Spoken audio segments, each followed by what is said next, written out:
Bonjour, on va s'intéresser aujourd'hui à l'industrie du cinéma français, qui est pas mal secouée par des accusations très graves.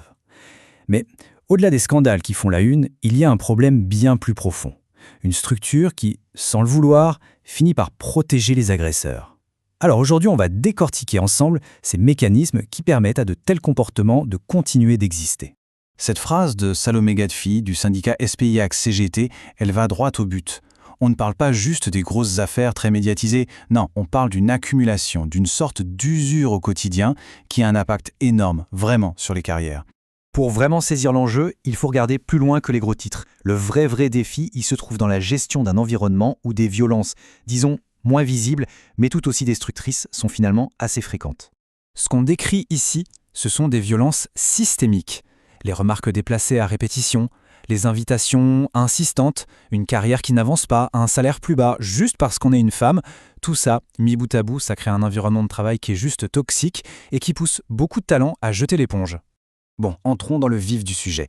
Pour comprendre pourquoi ces comportements durent, il faut vraiment regarder la structure même de cette industrie. C'est un écosystème qui est basé sur une très grande précarité et une fragmentation en fait extrême. Regardez bien ce chiffre, 95%. C'est la part des boîtes de production qui sont en fait des toutes petites structures.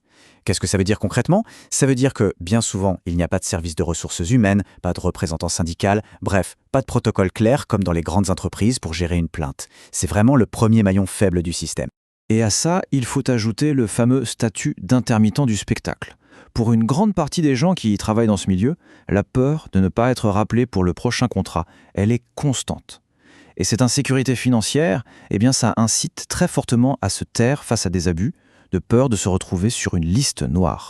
Passons maintenant à l'étape suivante. Si la précarité explique en partie le finance, la structure même du travail, elle, explique l'impunité. C'est un véritable casse-tête de responsabilité.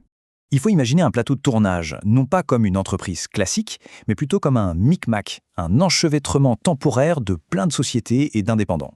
Il n'y a pas une hiérarchie unique et claire. Et c'est là que tout devient très compliqué. Prenons un exemple concret. La société de production est l'employeur principal, d'accord? Mais un technicien peut très bien être l'employé d'une entreprise qui loue du matériel, tout en recevant ses ordres d'un chef de service qui, lui, est engagé directement par la production. Du coup, la victime et son agresseur peuvent très bien ne pas avoir le même employeur direct. Et voilà, on touche au cœur du problème. C'est la question qui paralyse tout. Face à cette dilution des responsabilités, vers qui on se tourne? Le point à retenir, c'est vraiment que la structure d'un tournage crée des failles, et ces failles peuvent protéger les agresseurs. Et ça nous amène au défi numéro 1. Quand les lignes d'autorité sont aussi floues, essayer d'obtenir justice, ça devient un vrai parcours du combattant. Les victimes se sentent souvent complètement démunies. On l'a vu, le secteur est dominé par les petites structures. Et contrairement aux grands groupes qui ont des processus bien établis, des équipes formées, ces petites boîtes sont souvent complètement démunies. Elles n'ont ni l'expertise, ni les moyens pour mener une enquête interne correctement en respectant tout le monde.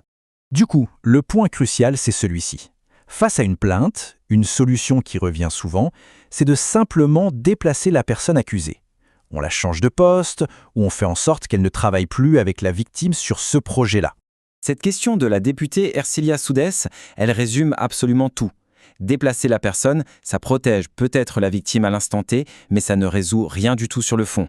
Le problème n'est pas réglé, non, il est juste déplacé sur un autre tournage avec d'autres victimes potentielles. Mais attention, face à ce constat assez lourd, l'industrie ne reste pas les bras croisés.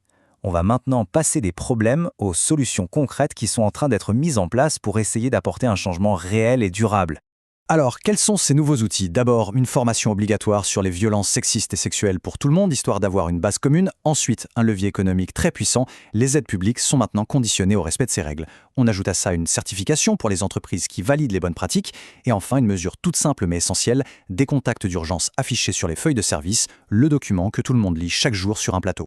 Et ce qui est intéressant, c'est que ces outils ne sont pas isolés. Ils fonctionnent ensemble, en synergie. La formation, elle sensibilise. La certification, elle établit des standards et elle vérifie qu'ils sont appliqués. Et les règles de financement, elles créent une conséquence économique directe pour ceux qui ne jouent pas le jeu. C'est vraiment un système à plusieurs niveaux, de la prévention jusqu'à la sanction. Pour conclure, la question reste ouverte. C'est vrai, des progrès énormes sont en train d'être faits sur le plan des procédures, des outils. Mais le véritable enjeu, il est culturel. Est-ce que ces nouvelles structures vont vraiment réussir à transformer en profondeur des habitudes et des mentalités qui sont ancrées depuis des décennies? C'est de ça que dépend l'avenir de l'industrie.